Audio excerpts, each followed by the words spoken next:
राधे राधे दोस्तों, कैसे हैं आप सब। हमारे YouTube चैनल में आपका स्वागत है। दोस्तों, आज की इस वीडियो में हम आपको राधा अष्टमी की कथा और महत्व बताएंगे। दोस्तों, राधा अष्टमी का पर्व भाद्रपद शुक्ल पक्ष की अष्टमी तिथि को मनाया जाता है। राधा अष्टमी के दिन राधा जी की पूजा करने का विधान है। माना जाता है इस दिन राधा जी की पूजा करने से मनुष्य को सभी सुखों की प्राप्ति होती है और जीवन की सभी परेशानियां समाप्त हो जाती हैं। लेकिन राधा जी की पूजा अकेले नहीं की जाती। राधा अष्टमी के दिन राधा जी के साथ साथ भगवान श्री कृष्ण की भी पूजा की जाती है। राधा अष्टमी के दिन से ही 16 दिन के महालक्ष्मी व्रत की भी शुरुआत होती है। राधा अष्टमी व्रत और महालक्ष्मी व्रत करने से परिवार धन धान्य से परिपूर्ण होता है और सभी मनोकामनाएं पूर्ण होती हैं। आज के दिन राधा अष्टमी की कथा सुनने मात्र से ही सभी कष्टों और संकटों से मुक्ति मिलती है। व्यक्ति को धन, सुख, समृद्धि, पारिवारिक सुख और मान सम्मान की प्राप्ति होती है। राधा अष्टमी की कथा। भगवान श्री राधा कृष्ण गोलोक में निवास करते हैं। एक बार श्री राधा गोलोक बिहारी से रूठ गईं। इसी समय गोप सुदामा प्रकट हुए। राधा का मान उनके लिए असह्य हो गया। उन्होंने श्री राधा की भर्त्सना की। इससे कुपित होकर राधा ने कहा, सुदामा, तुम मेरे हृदय को दुख पहुंचाते हुए असुर की भांति कार्य कर रहे हो, अतः तुम असुर योनि को प्राप्त हो। सुदामा कांप उठे और बोले, गोलोकेश्वरी, तुमने मुझे अपने शाप से नीचे गिरा दिया। मुझे असुर योनि प्राप्ति का दुख नहीं है, पर मैं कृष्ण वियोग से तप्त हो रहा हूँ। इस वियोग का तुम्हें अनुभव नहीं है, अतः एक बार तुम भी इस दुख का अनुभव करो। सुदूर द्वापर में श्री कृष्ण के अवतरण के समय तुम भी अपनी सखियों के साथ गोप कन्या के रूप में जन्म लोगी और श्री कृष्ण से बिलख रहोगी। सुदामा को जाते देखकर श्री राधा को अपनी त्रुटि का आभास हुआ और वे भय से कातर हो उठी। तब लीलाधारी श्री कृष्ण ने उन्हें सांत्वना दी और कहा, हे देवी, यह शाप नहीं है अपितु वरदान है।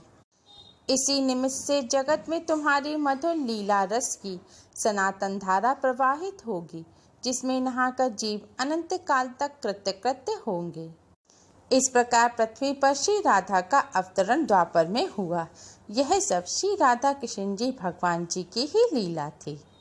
शास्त्रों में श्री राधा के अवतरण की भी 2 कथाएं हैं। उसमें से पहली कथा इस प्रकार है। नृग पुत्र राजा सुचंद्र और पितरों की मानसी कन्या कलावती ने 12 वर्षों तक तप करके श्री ब्रह्मा से राधा को पुत्री के रूप में प्राप्ति का वरदान मांगा। फलस्वरूप द्वापर में वे राजा वृषभानु और रानी कीर्तिदा के रूप में जन्मे। दोनों पति पत्नी बने। धीरे धीरे श्री राधा के अवतरण का समय आ गया। संपूर्ण ब्रज में कीर्तिदा के गर्भ धारण का समाचार सुख स्रोत बनकर फैलने लगा। सभी उत्कंठा पूर्वक प्रतीक्षा करने लगे। वह मुहूर्त आया। भाद्रपद की शुक्ला अष्टमी चंद्र बासर मध्याह्न के समय आकाश मेघाच्छन्न हो गया। सहसा एक ज्योति प्रसूति गृह में फैल गई। यह इतनी तीव्र ज्योति थी कि सभी के नेत्र बंद हो गए। एक क्षण पश्चात गोपियों ने देखा कि 7 सहस्त्र शरद चंद्रों की कांति के साथ एक नन्ही बालिका कीर्तिदा मैया के समक्ष लेटी हुई है। उसके चारों ओर दिव्य पुष्पों का ढेर है। उसके अवतरण के साथ नदियों की धारा निर्मल हो गई। दिशाएं प्रसन्न हो उठी। शीतल मंद पवन अरविंद से सौरभ का विस्तार करते हुए बहने लगे।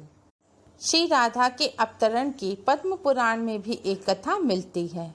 उसके अनुसार श्री वृषभानु जी यज्ञ भूमि साफ कर रहे थे तो उन्हें भूमि कन्या के रूप में श्री राधा प्राप्त हुई।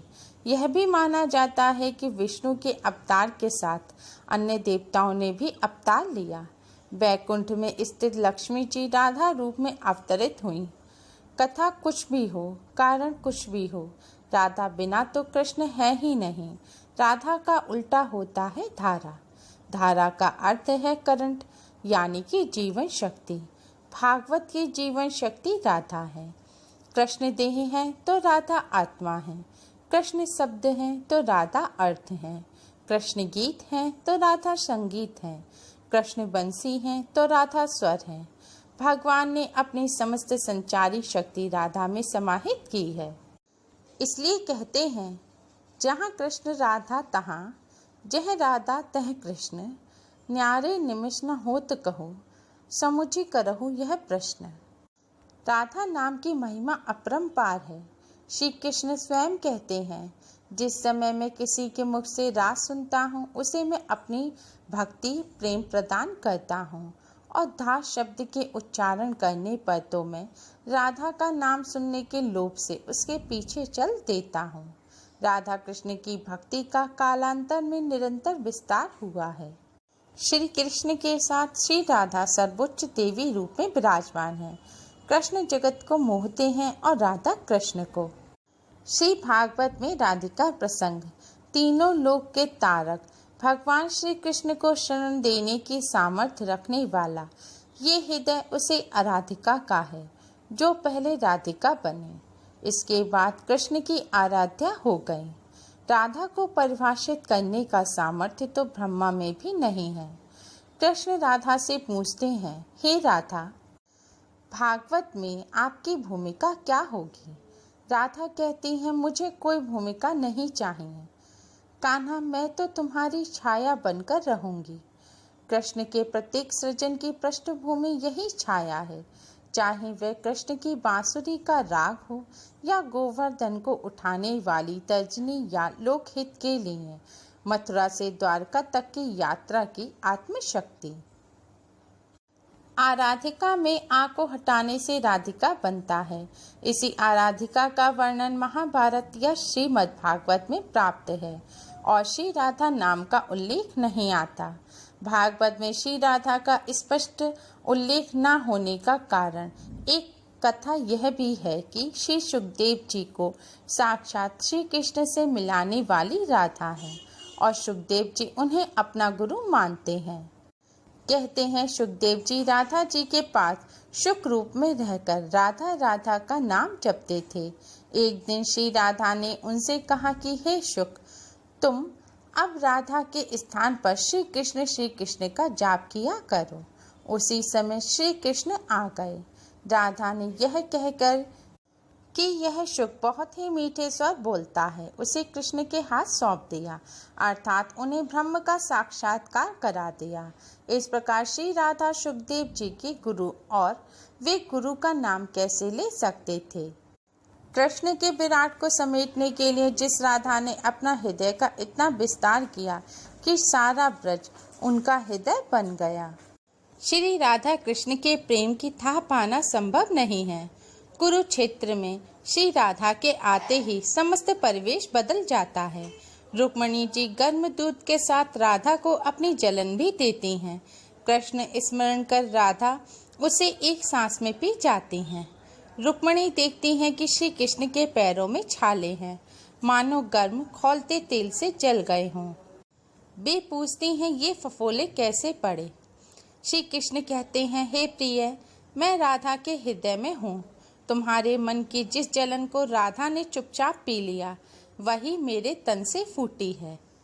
इसलिए कहते हैं, तत्वन के तत्व जग जीवन श्री कृष्ण चंद्र, और कृष्ण को हु तत्व वृषभानु की किशोरी है। ब्रह्म वैवर्त पुराण में भगवान श्री कृष्ण ने अपने और श्री राधा के अभेद का प्रतिपादन करते हुए कहा है कि श्री राधा के कृपा कटाक्ष के बिना किसी को मेरे प्रेम की उपलब्धि नहीं हो सकती। वास्तव में श्री राधा कृष्ण एक ही देह हैं।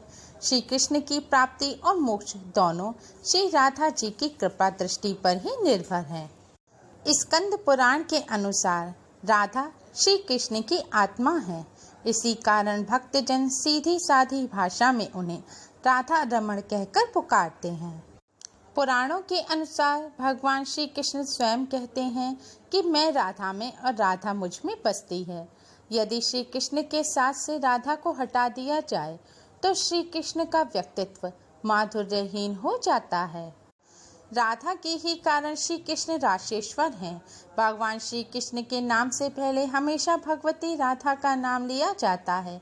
कहते हैं जो व्यक्ति राधा का नाम नहीं लेता, सिर्फ कृष्ण कृष्ण रटता है, वह उसी प्रकार अपना समय नष्ट करता है जैसे कोई रेत पर बैठकर मछली पकड़ने का प्रयास करता है। राधा का प्रेम निष्काम और निस्वार्थ है। उनका सब कुछ श्री कृष्ण को समर्पित है, लेकिन वे बदले में उनसे कोई कामना की पूर्ति नहीं चाहती। राधा हमेशा श्री कृष्ण को आनंद देने के लिए उद्यत रहती हैं। इसी प्रकार मनुष्य जब सर्वस्व समर्पण की भावना के साथ कृष्ण प्रेम में लीन हो जाता है, तभी वह राधा भाव ग्रहण कर लेता है। तभी तो श्री कृष्ण के सामीप्य के लिए हर कोई राधा रानी का आश्रय लेता है।